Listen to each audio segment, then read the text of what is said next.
वाले खुद के रखवाले, जीवन है फुटपाथ, तितलियां तितलियां हम इठलाती बल खाती तितलियां, सड़क है हमारा बाग, तितलियां। नमस्कार, सत श्री अकाल, अस्सलाम वालेकुम। आप सभी का स्वागत है कार्यक्रम बच्चों की नजर से में, जो आप तक लेकर आया है बटरफ्लाइज ब्रॉडकास्टिंग चिल्ड्रन। ये एक बच्चों का समूह है जो बटरफ्लाइज के सहयोग से चलाया जाता है। मैं हूँ सलीला और मेरे साथ है नाज़मीन। मेरा भी आप सभी को प्यार भरा नमस्कार। दोस्तों, आज हम अपने कार्यक्रम में बात करेंगे बच्चों की शिक्षा के बारे में, यानी कि लॉकडाउन के दौरान बच्चे घर पर पढ़ाई कैसे कर रहे हैं। जैसा कि आप सभी को पता ही है कि कोविड-19 की वजह से लगभग 3 महीनों से सारे स्कूल और कॉलेजेस बंद है। इस बात की कोई जानकारी नहीं है कि स्कूल कब खुलेंगे। ऐसे में ऑनलाइन क्लासेस देकर बच्चों को नया सिलेबस पढ़ाना शुरू हो चुका है।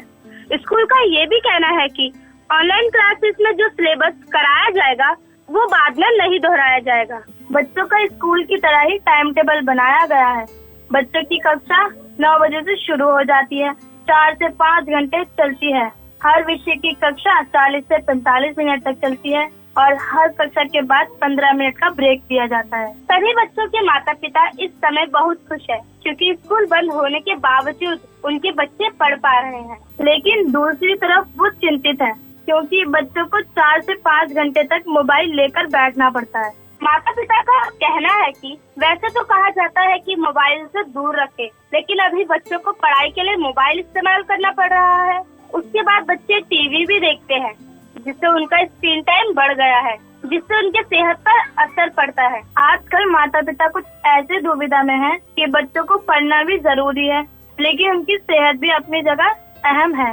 डॉक्टर कहते हैं कि बच्चों को लंबे समय तक मोबाइल या लैपटॉप के संपर्क में रहने से मानसिक और शारीरिक तौर पर असर होता है। स्क्रीन टाइम का मतलब होता है कि बच्चा 24 घंटे में कितने घंटे मोबाइल, टीवी, लैपटॉप और टैबलेट जैसे गैजेट का इस्तेमाल करता है। तो आइए दोस्तों, अब हम बात करते हैं अपने कुछ बाल साथियों से और जानते हैं कि वो लॉकडाउन में कैसे ऑनलाइन क्लासेस ले रहे हैं। मेरा नाम रवि है। मैं मोहम्मदपुर में रहता हूँ और प्रभात तारा में पढ़ता हूँ। ऑनलाइन क्लासेस हमारा फायदा ये है कि हमें पढ़ाई करने के लिए घर से बाहर नहीं जाना पड़ता और हमें कोरोना वायरस होने का डर भी नहीं है। और हमारा नुकसान ये है कि ज्यादा कर हमें जो मैम वीडियो भेजती है हमें समझ ही नहीं आता और कभी कभी लिखा हुआ भी नहीं समझ आता। माय नेम इज श्वेता, मैं 5th क्लास में पढ़ती हूँ। और जैसे अब ये ऑनलाइन क्लासेस चल रही है, पहले तो हमारा जब अब स्कूल बंद हुआ था तो हम पढ़ नहीं पा रहे थे, और अब हमें वो ऑनलाइन क्लासेस से पढ़ाया जा रहा है, उससे हमें आ रहा है।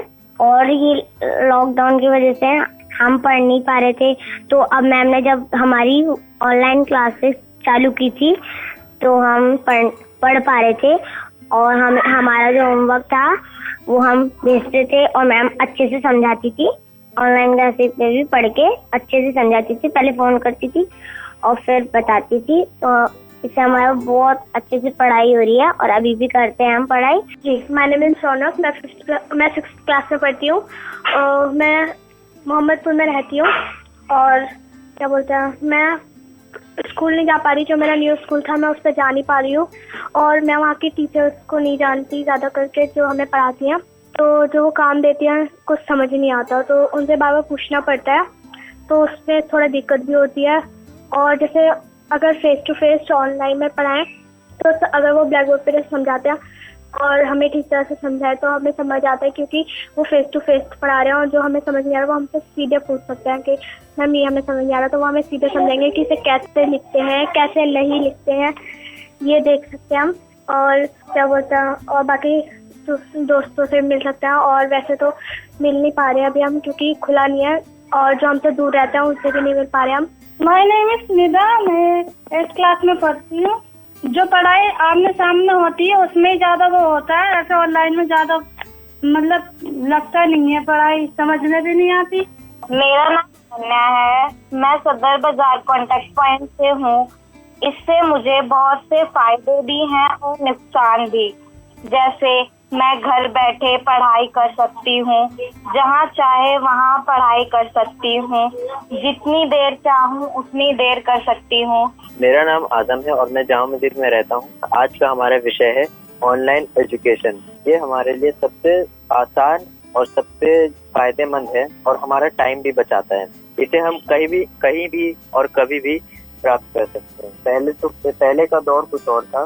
जैसे जब इंटरनेट नहीं था तब हमारे पास एक जो किताब और एक शिक्षक की जरूरत पड़ती थी, लेकिन इसमें ना शिक्षक और ना किताब की जरूरत है। इसमें हम बिना किसी शिक्षक और बिना किसी किताब के ही अच्छे से पढ़ सकते हैं और इसमें ना ही कोई पैसा और ना कोई टाइम खर्च होता है। अभी फिलहाल की ही बात लें तो अभी लॉकडाउन के दौर में हमारे स्कूलों में शिक्षा दी जा रही थी, ऑनलाइन क्लासेस ली जा रही थी हमारी। तो उसमें लॉकडाउन के में क्या था, एक जो जूम ऐप था उसमें ऑनलाइन क्लासेस हमारे लिए प्रबंध कराई गई थी ताकि बच्चे ऐसे खाली ना बैठे, उन्हें शिक्षा मिलती रहे, कुछ सीखते रहें। तो ये एक बहुत अच्छा उपाय था कि हमारे जो सरकार थे उन्होंने ऑनलाइन शिक्षा को बढ़ावा दिया और बताया कि हाँ, बिना घर में रहकर भी हम शिक्षा प्राप्त कर सकते हैं। इससे हमें बहुत कुछ सीखने को मिला। मेरे नजरिए में ये ऑनलाइन शिक्षा बहुत ही अच्छी और सुविधाजनक उपाय है और रास्ता एक बहुत अच्छा है जिससे हम अपने पढ़ाई को जारी रख सकते हैं, कुछ सीखने की प्रक्रिया को बढ़ावा दे सकते हैं। हेलो दोस्तों, मेरा नाम अलीशा है और मैं जामा मस्जिद कांटेक्ट पॉइंट से आई हूँ। हमें जब मन चाहे हम ऑनलाइन स्टडी कर सकते हैं। हमारे टीचर्स भी ऑनलाइन वर्क भेज देते हैं और हम वो कर सकते हैं।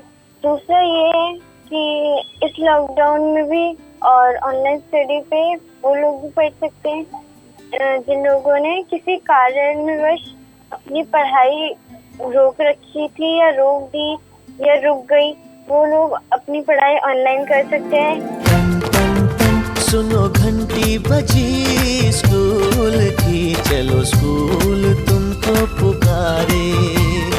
पल पल पल रोशनी जो मिली स्कूल की, जगमगाओगे तुम बन के तारे। सुनो घंटी बजी स्कूल की, चलो स्कूल तुमको पुकारे। पल पल पल रोशनी जो मिली स्कूल की, जगमगाओगे तुम बन के तारे।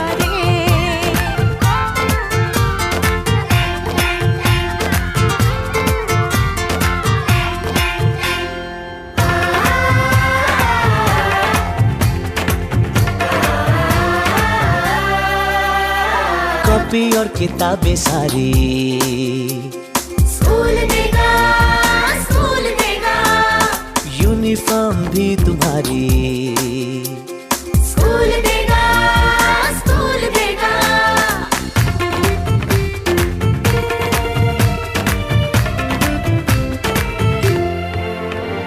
स्कूल अब घर से दूर नहीं है, कम हो गए फासले, पहुंचोगे स्कूल के गेट पर तुम।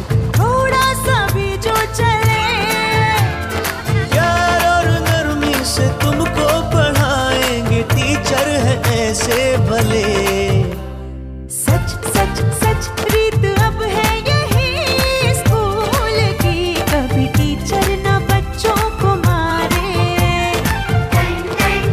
सुनो घंटी बजी स्कूल की, चलो स्कूल तुमको पुकारे।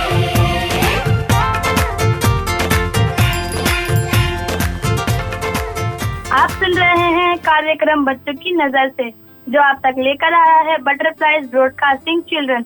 ये एक बच्चों का समूह है जो बटरफ्लाइज के सहयोग से चलाया जाता है। दोस्तों, कुछ बच्चे ऐसे भी हैं जिनके माता पिता गरीब होने के कारण मोबाइल फोन में ऑनलाइन क्लासेस नहीं ले पा रहे हैं।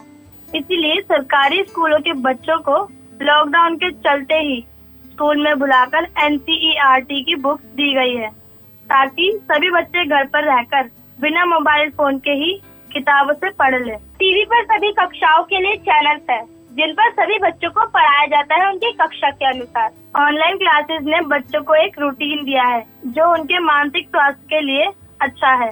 माता पिता ने देखा होगा कि ऑनलाइन क्लास के बिना बच्चे देर से सो रहे थे और देर से जग रहे थे और उनका पूरा रूटीन बदल गया था। लेकिन ऑनलाइन क्लास होने से उनकी दिनचर्या ठीक रहेगी, उन्हें स्वस्थ रहने के लिए सही काम मिलेगा। कोई नहीं जानता कि स्कूल कब खुलेंगे, इसीलिए बेहतर होगा कि सभी बच्चे थोड़ा थोड़ा करके पढ़ लें ताकि स्कूल खुलने पर उन्हें सिलेबस कवर करने में परेशानी ना हो। तो दोस्तों आइए अब हम बात करते हैं अपने अध्यापक से और जानते हैं कि वो ऑनलाइन क्लासेस कैसे दे रहे हैं। नमस्कार, मेरा नाम वरुण कुमार है। मैं बटरफ्लाई में एज ए CRA काम करता हूँ। CRA जो कि एक शिक्षक होता है। तो आज के दौर में जो ऑनलाइन शिक्षा की बात हो रही है, मैं अपना अनुभव शेयर करना चाहूँगा। सबसे पहला चीज ये है कि बच्चों के पास इसके लिए एंड्रॉयड फोन होना बहुत जरूरी है, जो कि हर बच्चे के पास आज के टाइम में अवेलेबल नहीं है। ये सिर्फ उन्हीं बच्चों के पास है जो कि जिनके परिवार में कोई अच्छा खासा नौकरी करने वाला है, अच्छी आमदनी हो। अगर हम गवर्नमेंट स्कूल के बच्चों की बात करें जो कि निचले तबके के बच्चे हैं, तो उनके पास आज भी कीपैड फोन है, इसके चलते उनको ऑनलाइन शिक्षा देना मुश्किल हो रहा है। नहीं तो आज के इस जो कि महामारी है, पूरा विश्व जिससे ग्रसित है, उस समय ऑनलाइन शिक्षा बहुत ही कारगर साबित हो रहा है। लेकिन जो बच्चे गवर्नमेंट स्कूल में पढ़ रहे हैं, जिनके फैमिली में कोई जॉब करने वाला नहीं, अगर जॉब कोई कर रहा है तो कोई वेंडर है, कोई रिक्शा पुलर है, तो उसके लिए एंड्रॉयड फोन रखना मुश्किल हो रहा है। तो उन बच्चों को शिक्षा देना थोड़ी कठिनाई का जैसा साबित हो रहा है।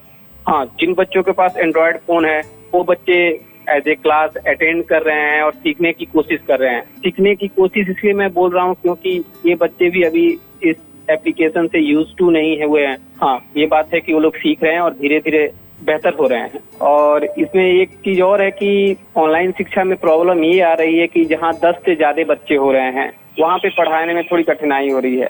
कठिनाई इस प्रकार की कि अगर एक बच्चा क्वेश्चन पूछता है, फिर उसका जवाब दीजिए, दूसरे बच्चे को समझ नहीं आता है, तो एक चैप्टर अगर आपको पढ़ाना है तो उसमें आपके 3-4 दिन लग जा रहे हैं।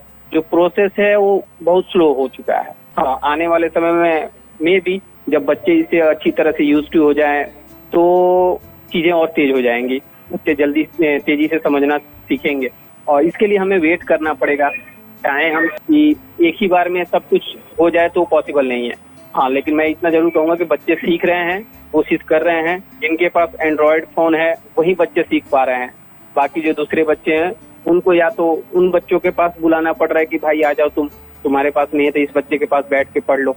तो अब तो थोड़ी सिचुएशन अच्छी हो गई है, तो ये भी कहना आसान हो गया कि किसी बच्चे के पास बैठ के तुम पढ़ लो। नहीं तो शुरुआती दौर में जब ये महामारी फैली थी तो उस समय हम ये भी नहीं बोल पा रहे थे कि तुम किसी घर जाके पढ़ लो, किसी बच्चे के पास बैठ के पढ़ लो। तो उस समय ज्यादा दिक्कतों का सामना करना पड़ रहा था। लेकिन अभी के समय में वो सारी दिक्कतें कम हुई हैं, बच्चे यूज टू हो रहे हैं और धीरे धीरे सीखने की कोशिश कर रहे हैं। मैं तो अभी इतना ही कहना चाहूंगा। आने वाले समय में देखते हैं क्या होता है। होप की सारी चीजें अच्छी हो जाएं।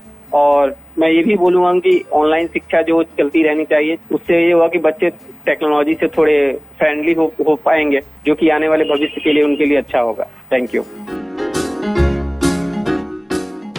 दोस्तों, घर पर रहे, पढ़ाई करते रहे, सोशल डिस्टेंसिंग का पालन करें, हाथों को सैनिटाइज करें, बाहर निकलते समय मुंह पर मास्क जरूर लगाएं, घर पर रहे, सुरक्षित रहे।